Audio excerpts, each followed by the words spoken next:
Hi friends, എല്ലാവർക്കും ഇയാമാസ് കിച്ചണിലേക്ക് സ്വാഗതം.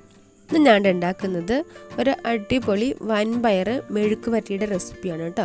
എല്ലാവർക്കും ഉണ്ടാക്കാൻ അറിയാം, എന്നാലും ഞാൻ എൻ്റേതായ രീതിയിൽ എങ്ങനെ ഉണ്ടാക്കണമെന്ന് കാണിച്ചു തരാം. അതിന് വേണ്ടിയിട്ട് ഞാനിവിടെ ഏകദേശം 1 കപ്പോളം വൻപയർ വെള്ളത്തിലിട്ടിട്ടുണ്ട് കുതിരാൻ വേണ്ടിയിട്ട്. ഇത് ഒരു 2 മണിക്കൂർ 3 മണിക്കൂർ നന്നായിട്ടൊന്ന് കുതിരട്ടെ കേട്ടോ. തലേദിവസം വൈകുന്നേരം വെള്ളത്തിലിട്ടിട്ട് രാവിലെ കറി വെക്കുവാണെങ്കിൽ നല്ലതാണ്. നന്നായിട്ട് കുതിർന്ന വൻപയർ ഒരു കുക്കറിലേക്ക് മാറ്റുന്നുണ്ട്.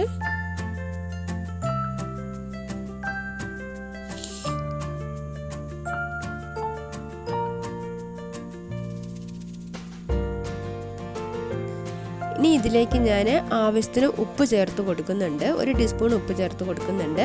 ഇനി ഇതിന് വേകാൻ വേണ്ടിയിട്ടുള്ള ഇതിൻ്റെ ഒത്തിരി പയറിന് മുകളിലേക്ക് വെള്ളം നിൽക്കരുത്, ഭയങ്കര വെള്ളമായി പോകും. വെന്ത് കഴിയുമ്പോൾ ഒരു ലെവലിൽ വെള്ളം ഒഴിച്ചിട്ട് ഒരു 4 വിസിൽ വരെ നമുക്കൊന്ന് വെയിറ്റ് ചെയ്യാം കേട്ടോ. അതിനുശേഷം ഒരു പാൻ അടുപ്പത്തേക്ക് വെച്ചിട്ട് അതിലേക്ക് ഒരു 2-3 ടേബിൾ സ്പൂൺ വെളിച്ചെണ്ണ ഒഴിച്ചു കൊടുക്കാം. നന്നായിട്ട് വെളിച്ചെണ്ണ ചൂടാകുമ്പോൾ കടുകിട്ട് പൊട്ടിച്ചെടുക്കാം. അതിലേക്ക് ചെറുതായിട്ട് ചോപ്പ് ചെയ്തേക്കുന്ന വെളുത്തുള്ളി ചേർത്ത് കൊടുക്കാം, ഒരു 4-5 അല്ലി കേട്ടോ. ഒരു സവോള ചെറുതാക്കി അരിഞ്ഞ് ചേർത്ത് കൊടുക്കാം. ഒരു തണ്ട് കറിവേപ്പില ചേർത്ത് കൊടുക്കാം.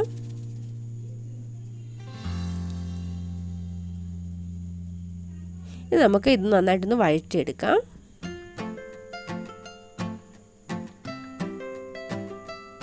നന്നായിട്ട് വഴന്ന് വന്നിട്ടുണ്ട്. ഇത്ര ആയാൽ മതി, കളർ മാറേണ്ട ആവശ്യമൊന്നുമില്ല കേട്ടോ. ഇനി ഇതിലേക്ക് നമുക്ക് 1 ടീസ്പൂൺ മുളക് പൊടി ചേർത്ത് കൊടുക്കാം. നിങ്ങൾക്ക് എരിവിൻ്റെ നിങ്ങളുടെ ടേസ്റ്റിനനുസരിച്ച് ചേർത്ത് കൊടുക്കാം കേട്ടോ. ഒരു 1/4 ടീസ്പൂൺ മുതൽ 1/2 ടീസ്പൂൺ വരെ മഞ്ഞൾപ്പൊടി ചേർത്ത് കൊടുക്കാം. നമുക്കിതൊന്ന് മിക്സ് ചെയ്തിട്ടെടുക്കാം. ഇതിൻ്റെ ആ പച്ചമണമെല്ലാം ഒന്ന് മാറട്ടെ.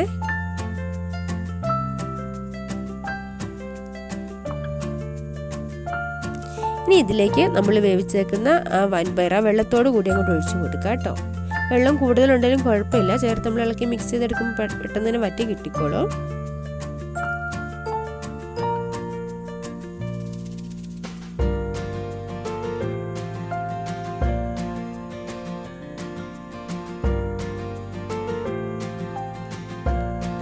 ഇനി ഇതിലേക്ക് 1 ടീസ്പൂൺ കുരുമുളക് പൊടി ചേർത്ത് കൊടുക്കാം.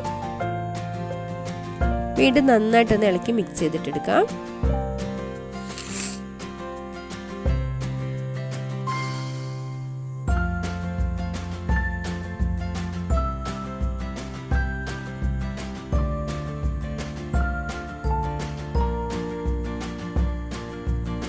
ഇനി നമുക്ക് ജസ്റ്റ് ഇതൊന്ന് പൊത്തി വെക്കാം.